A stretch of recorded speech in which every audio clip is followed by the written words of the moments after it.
Picture a tattooed Tahitian in 1770s London, dining with a king and charming nobles with his exotic vibe.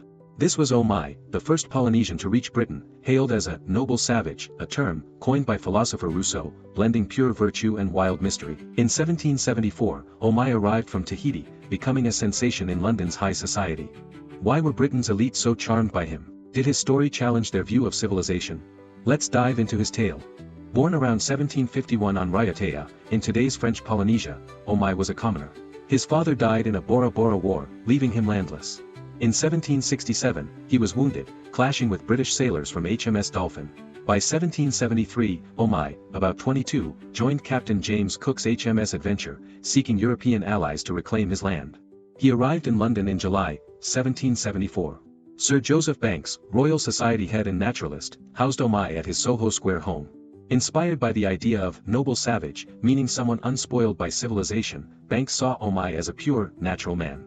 Scientists then were driven by a zeal to study New World's plants, animals, and peoples to fuel colonial dreams. Banks studied Omai's body and behavior, trying to place him in a human catalogue.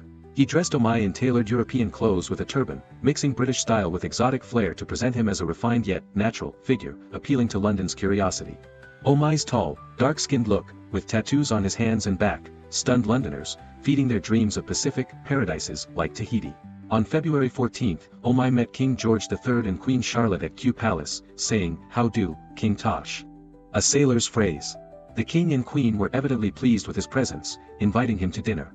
Courtiers, like Lord Sandwich, hinted in diaries that showcasing Omai pumped up Britain's naval prestige and supported Pacific exploration. Fanny Burney, a renowned novelist, praised Omai in her diary as a man of complete rationality and intelligence, far surpassing our educated gentleman, noting his chess skills and restraint at feasts.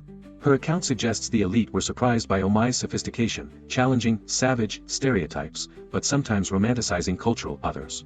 Omai frequented Drury Lane Theatre, his tattoos drawing eyes. He learned to ride and play cards, always composed. Joshua Reynolds' 1776 portrait, shown at the Royal Academy, cast him as a noble hero, now worth £50 million. Rumors of high society women admiring his ink look swirled, though unproven. Omai's journey unfolded during the 1770s Enlightenment, when Europe craved knowledge about new lands, and echoed a 300-year European quest, from Aztecs at Charles V's court in 1528 to 1800's human zoos. The 1770s was a unique moment when curiosity and empire intertwined, and exploration and ideas of pure, natural man collided, fueled by naval might. Omai returned to Hua Hin in 1777, but died around 1780, unable to reconnect. Today, how do we view other cultures? Share your thoughts.